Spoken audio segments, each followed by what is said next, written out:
to the next stop. My name is Thato Gololo and I'm joined by Olga Mashilo, the director at Boleng Bodle Consultants, which specializes in research focusing on transport and construction, as well as Lunga Jacobs, a lecturer in the Department of Transport at the University of Johannesburg. And they're both here to share their insights into accessibility, government policy, and the impact of urban planning on mobility. We're basically here to see whether the 60 billion rand the government has invested into public transport over the last 30 years has really improved this infrastructure for everyone that wants to use it. But first, we need to understand, what does our infrastructure look like today? Is it where we want it to be? It's a mixed bag of issues. Through its development, it has created the structures we had for the last 30 years. It's nowhere near perfect, but it is working and can work better. You'll remember all the roads being dug up, 2010, dug up, expansion of roads, expansion of the very public transport systems we're talking about. How train comes in, BRT gets extended. And one aspect though, Thato, that kept almost being in the back burner, which is really necessary, is rural transport that started seeing the light of day at least, but not to the point at which it kind of like benefits people like it does in our urban areas. It's a crucial point. Expanding city transport is great, but when the areas outside of the city see little to no benefit, it leaves a lot of people stuck with limited options. According to the National Household Travel Survey by Stats SA, travel's actually increased over the years, which suggests that there's more demand. But how well are we actually meeting this demand? Investments like the Gautrain primarily serve urban hubs such as Johannesburg and Tshwane. Even with the recent push to expand the populous system, large parts of the country still lack access to efficient, well-maintained public transport. South Africa's policy framework was initially built on the ANC's favorite currency: promises. Promises of accessibility, promises of dependability, and promises of convenience. Particularly in the 1990s, when the Department of Transport drafted the first white paper, bringing together over 127 stakeholders to set some fairly ambitious goals. In all honesty, I think the only thing more ambitious than the goals that were set is a 9-year-old's Christmas wish list. But even with these goals in place, implementation has been challenging, and the results have been fairly mixed. Townships were often located far from city centers, and thus from opportunities. The efforts to change the lives of South Africans for the better are running up against some formidable hindrances. Some are legacies of history, while some stem from specific policy choices, others actually emanating from malfunctioning systems, or simply spring from misjudgments, shoddy management, and sheer bad luck.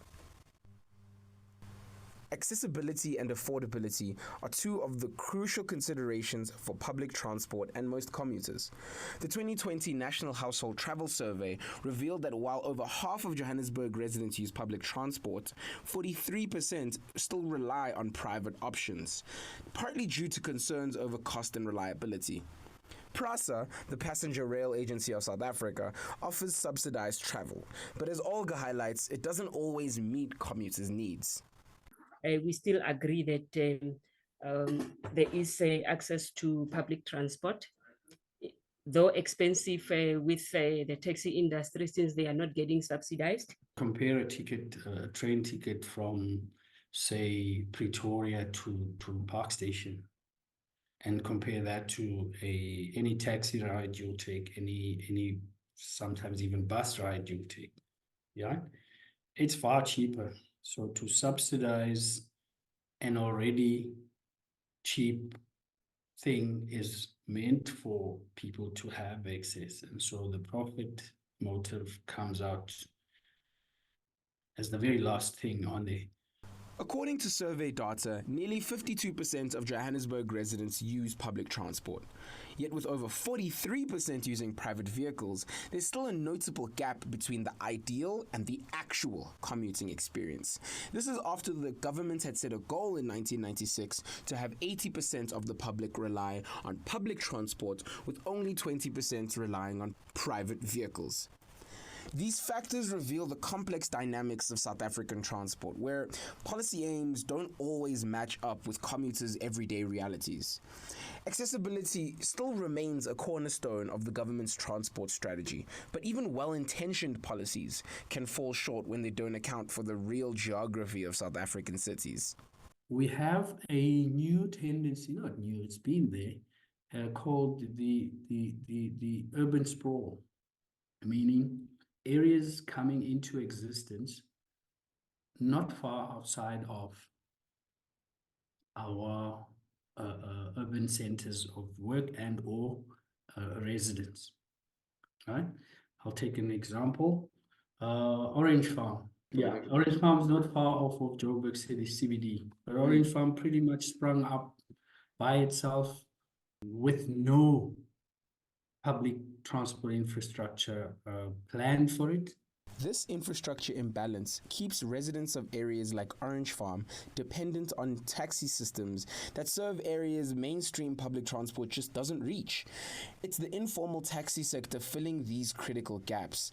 And with communities like Cosmo and Zandspruit springing up rapidly, unplanned developments just complicate things further.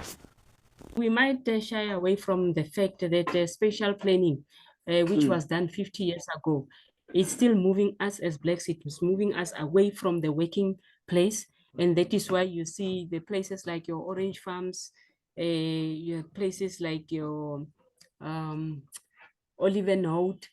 It's only the taxis that look after the commuters. But when you look at how the spatial planning has been done, there are no train lines that or infrastructure that has been put in place, and you assign a place for development, but you did not look at the working environment or accessibility to work.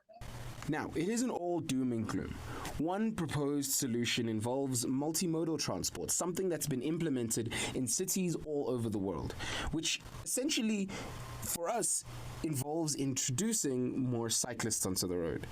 The government has tried to address these issues with multimodal transport initiatives, such as subsidizing bike sharing programs for students in urban areas. So these programs aim to offer more options to commuters, especially young people who are disproportionately impacted by long commutes and the high cost of transport. Safety is an ongoing concern across all forms of public transport. Cable theft, vandalism, and aging transport have eroded the reliability of services, making travel difficult and unpredictable for many. Scholar transport, for instance, is often more reliable when operated by private taxi operators who provide parents the peace of mind regarding their child's safety and the timely arrival at school. So safety becomes the last back burner, despite it being important, because you need to get to that job at the required time, especially when you think of the times people leave their homes to be able to make it to these areas, the times they get home from their places of work to get home.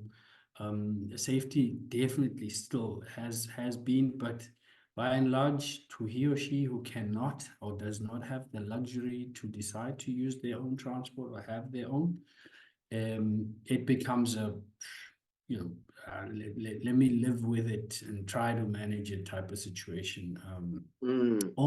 Always. Otsotsi have been around in our townships everywhere. True. It's just that Otsotsi have gone and become more ruthless, more violent. And so that is one big issue that causes people not to trust our public transport systems, especially the trains. COVID-19 only worsened the issues that Lunga mentioned. During lockdowns, vandalism and cable theft rose significantly, further reducing service reliability and driving more commuters toward private options. Lunga explains how these disruptions impact the transport landscape. Before then, we've always had cable theft, right? It used to be in certain areas based on there not being that much surveillance, right? Then COVID happened, And with COVID happening, we all had to be indoors, right? Mm. But when I'm hungry and I know that there's an opportunity somewhere, I'll risk it. Firstly, the trains are not running. Therefore, I am able to go do what I need to do. And I mean, some of these guys, some images are taken where they're digging up these cables in plain sight of law enforcement, of security people being there. And so you remove the security guys from the place, then it stopped being the cables, it became the doors, the door handles, the windows, so COVID then just pretty much accelerated it. If I steal cables, I mess up an entire line. If I steal a robot, which is very common nowadays, guy saws off the robot and he walks with it, no shame, not being arrested, walks with it up until where he'll sell it for scrap or whatever. That robot now causes traffic on that road unnecessarily, where we get late to work, products get delivered late. Do you see this, the cascading negative effects of vandalism? In the olden days, we used to call them spoorweg police, the railway police. You know, it becomes a challenge. So people will know around this time, those security companies are out of the train. The prevalence of cable theft has driven up the reliance on taxis. Haha, car pun. It's being seen as more reliable than other transport options. An increased incidence during COVID-19 created long-lasting disruptions and shifted even more commuters toward private options.